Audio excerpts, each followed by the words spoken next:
briefing. Magbi-press briefing daw ang DTI. Pero alam ba ninyo kung sino ang nag-press briefing? Ha? Yung spokesperson ng DTI. Siya din. Sabi niya, hindi siya sasagot kasi yung DTI daw magpe-press con. Putang ina, nung pagtingin natin ganun, pagharap natin siya din ang spokesperson ng DTI. Pukin ang ina nyo talaga. Mga tarantado talaga kayo, mga hayop talaga kayo. Oo, so ngayon, ito na naman ang sinasabi niya, siya na ngayon ang spokesperson ng DTI. Nung una, yan yung mga paliwanag nila, si DTI naman, pumunta pa sa grocery. Ang dami nga naghahamon kay DTI ngayon, yung ngiwi din na DTI secretary natin eh. Sabi nga, Lika, sama ka sa akin sa palengke, 500, putang ina, ipapakain ko sa iyo yan. Kapag kami nabili tayong 500 na maayos-ayos para sa pamilya. So dahil ilang araw na rin pinag-uusapan ito, ilang araw nang binabatikos ito, pati mga artista, makakaliwa, lahat binabatikos ito. Nagbago na sila ng stance. Nung una, pinipilit talaga nila, hindi, kasya yan, kaya yan, kaya yan. Kaya yan. Ganyan lang ang budget, kaya yan. Ginagano nila. Ngayon, iba na. Nung nagsalita yung spokesperson ng DTI, sino? Ito si Claire Castro. Kala ko spokesperson lang to eh. Nang Malacanang, yung pala pati DTI. Diyos ko naman, lahat na lang. Ang sipag nito, dapat malaki sweldo nito ha. Lahat na lang siya ang spokesperson. Spokesperson ng mga magnanakaw, spokesperson ng mga addict, spokesperson ng mga kriminal, anti-Duterte. O spokesperson ng polis, sundalo, siya lahat. Putya talaga naman, ibang klase si Claire. Anong masasabi nila ngayon matapos ang batikos ng taong bayan? Ang pinag-uusapan lamang po sa 500 ay kung kaya. Kung kaya. Yan ba yung sinasabi nyo noon? Hindi. Ang sinasabi nyo kaya. 500 lang yung budget natin. Kaya na yan. Yan yung sinasabi nyo noon. Yan yung ano ninyo eh. Yan yung pag-deliver ninyo eh. Nung impormasyon eh. Tapos ngayon dahil nag-aalit na yung tao, ang mali, yung tao, mali yung pagkakaintindi. Mali kayo, ang sinasabi namin ganito. Anong sinasabi nyo ganito? Anong sinasabi ninyo kung kaya lang? Wala kayong sinasabing kung kaya lang. Ilang beses nang nagsalita yung DTI, wala silang sinasabing kung kaya lang. Ilang beses ka nang nagsalita tungkol dito, wala kayong sinasabing kung kaya lang. Ang sinabi mo, kung ako, 500, kasya. Kasya. Yun yung sinasabi ninyo na sinasabi nga ng mga Pilipino, hindi. Nakikipagdebate kayo sa Pilipino, hindi. Ngayon, nung nakita nyo na hindi talaga, bigla nyong babaguhin yung istorya na parang ang may kasalanan, mga Pilipino. Hindi kayo marunong umintindi. Ang pagkakasabi namin ganito, kung kaya lang, wala kayong sinabi na kung kaya lang. Diba? Oo, wala silang sinabi na kung kaya lang. Pakinggan natin ulit. Yung sinabi ni Kupal, Claire Kupal, kung sinabi siyang kung kaya lang. Kasya po ba? Kasya po ba? Personal ko, kung magkukompute ako, kung bibili ako ng 1 kilo na ham na mumurahin, hindi yung may brand, pwede. Pwede. Kasya. Kasya po ba? Pwede. Kasya. Yun yung sinasabi nila eh. Pwede, kasya eh. Tapos biglang ngayon, nagbago na. Ito na ngayon yung statement nila. Ha? Pinag-uusapan lamang po sa 500 ay kung kaya. Kung kaya.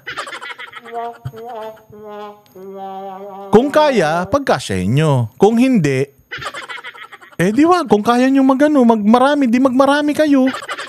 Wala kayong ganun na sinasabi nung una eh. Pinipilit nyo, iset yung isip ng tao, 500 lang.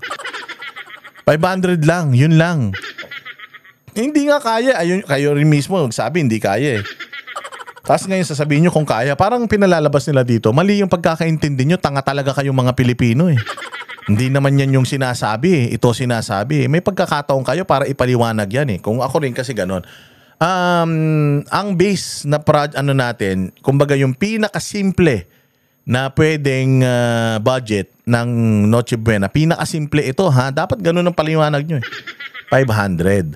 Kasi makakapagbili ka na ng ganito. Pero kung kaya nyo naman, syempre tayo, pinuutusan natin or sinasabihan natin yung mga Pilipino na magtipid. Kasi syempre, may krisis tayo, so magtipid. Pero, optional yan. Kung gusto nyo namang magsagad, okay man lang din. Pero ang sinasabi natin, ayon sa presyo ng merkado ngayon, yung 500, makakabili na ng ganito. So tuturuan namin kayo kung papaanong makatipid ng masaya yung Noche Buena nyo, ganun. Hindi yung 500 pesos lang, okay na yan. Parang sinet nyo na eh. Ni wala nga kayong binigay na binigay na tawag dito, yung listahan para magkasya yan eh. O tapos ngayon, parang lumalabas, mali pa yung pagkakaintindi ng mga Pilipino. Majority ng mga Pilipino na offend doon sa 500, ibig sabihin, pare-parehas ng pagkakaintindi yung mga Pilipino na ang gobyerno ang ibinabudget lang. Kung kayo ang magpapakain sa bawat pamilya ng Pilipinas, 500 pesos lang ang ibabudget nyo sa bawat pamilya. Ganun yung messaging eh. Tapos ngayon binago nyo na parang kami pa yung may kasalanan. Mag-apologize kayo. Sorry, mali yung pagkaka-deliver noong information. Oo, ito po yung information na gusto naming iparating sa inyo. Mali yung pagkaka-articulate nila. We apologize. Oo, mali po yun. Wala nga kayong apology na parang pinalalabas nyo, mga Pilipino pa yung mali eh. Kung kaya. Kung kaya, wala kayong sinabing kung kaya. O, inulit-ulit namin yung video mo, wala kang sinabing kung kaya, sabi mo, pwede. Ang inanto si Claire Castro, sinungaling talaga. Maski na po ang isang eksperto katulad po ni Steve Kua ng Philippine Amalgamated Supermarkets Association Incorporated ay nagsabi rin po at umayon sa DTI. Ang pinag-uusapan po dito ay kung kaya. Wala nga kayo sinabing kung kaya. Umayon siya sa DTI sa 500, ibig sabihin, kung kayo ay magbibigay ng pang Noche Buena sa bawat pamilyang Pilipino, 500 lang yung ibibigay nyo kung magbibigay kayo. Ganun yung dating eh. Na sinasabi nga namin, hindi kasya. Hindi talaga kaya yan, sir. Hindi kayo namamalengke yata eh. Tangin na talaga tong gobyerno to. Ang akala talaga nila ang ganda-ganda ng Pilipinas. Ang akala nila ang yaman-yaman ng Pilipinas. Ang akala nila ang mura-mura ng bilihin sa Pilipinas. Kaya ngayon yung sinasabi ni Pulong, sa mundo ninyo, sa fairy tale world ninyo, lahat ng mga sinasabi nyo totoo. Pero sa totoong buhay, sa totoong universe, sa alter universe, nangyayari yan. Pero sa totoong universe, sa buhay ng mga Pilipino na totoo, walang totoo sa sinasabi nyo. Hindi totoong maayos ang ekonomiya, hindi totoong wala ng drugs, hindi totoong hindi kayo magnanakaw, mga kurakot. Hindi totoong safe ang mga Pilipino. Sa mundo ng mga addict, sa mundo ng mga nag-hallucinate, yung perfect world nandiyan. Oo, pero in reality, pag wala na yung mga tama nila, gutom lahat ng mga Pilipino. Diba? Oh, yun yung sinasabi ni Pulong eh. Iba po ang usapin na dapat mas marangya, mas festive kapag pinag-usapan natin ang handaan pamasko. Ang pinag-usapan natin dito ay kung kaya. Di nga yan. Patawa-tawa ka pa nga eh. Pinagtatawanan mo pa nga kanina eh. Tapos ngayon biglang seryoso ka na kung kaya. Tanginan to no, sinungaling. Ikaw talaga ang lehitimo na tagapagsinungaling ng lahat ng mga ahensya sa gobyerno na kapag nasusukol na kayo ng taong bayan, sinisita kayo ng taong bayan, bigla niyong binabago yung istorya na parang kami pa may kasalanan. Putang ina nyo, insensitive kayo eh. Hindi nyo napapansin, subconscious ang pagiging insensitive ninyo. Nung na-realize nyo na shit, ang dami nagagalit sa atin, isisi natin sa kanila. Hindi tayo may kasalanan, hindi tayo may pagkukulang sa pag-disseminate ng information. Sila ang may kakulangan sa pag-intindi. Oh, ganyan ang gobyerno ni Bongbong, ganyan kayo i-manipulate ng gobyerno ni Bongbong.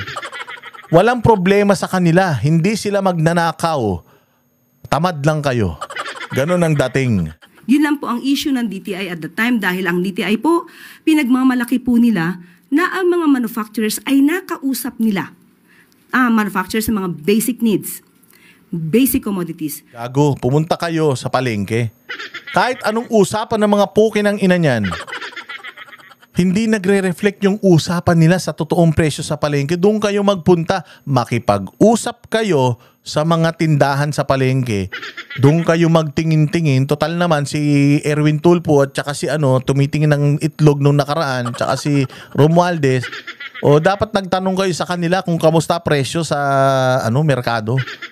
O yung mismong merkado. Kasi yung DTI, meron silang base price. Nasusunod ba yan? O yun ang katanungan, lalo na pag December, tumataas talaga presyo ng lahat. Nan yung mga sinungaling kayo? Na huwag magtaas ng presyo hanggang katapusan ng December. Yun lamang po ang gusto ring ipagmalaki ng DTI at ito po ay isinagawa ng DTI. Wala siyang sinabing ganun. Wala siyang pinagmalaki. Ang pinagmalaki niya, kaya niyang gumawa ng macaroni salad na hindi masarap. Taki mo macaroni, may mayonnaise at saka keso. Yun na yun. Pucha, ipakain ko kaya sa'yo yan. Tingnan ko kung makaubos ka ng isang platito. Oh, niloloko nyo taong bayan eh. Ay para sa taong bayan. Sana hindi po nila ma-miss yung pinaka-essence. So tayo ang nakamiss. Tayo ang may kasalanan. Tayo ang nakamiss nung essence, nung information. Tayo ang may kasalanan. Hindi sila. Walang kasalanan ang gobyerno doon sa impormasyon na 500 pesos ang pang Noche Buena. Ang may problema tayo. Hindi natin naintindihan yung buong istorya. So Pilipino na naman ang may kasalanan. Poke ng ina nyo.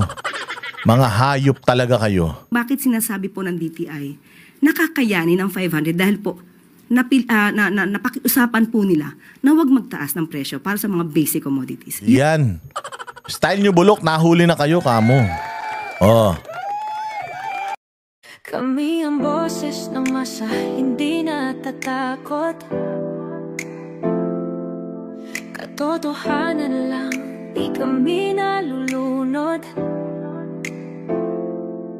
Walang bahid ng sismis, lahat ay totoo. Kahit sino ka pa, pag mali ka babanatan ka. Walang pinipili kulay, wala kaming kinikilingan. Basta para sa bayan, kami lalaban. Pag tama palapakan, pag mali banatan. Di matitinag, di matatakot, para sa bayan tuloy ang sigaw. Sa harap ng kamera, walang halong takot.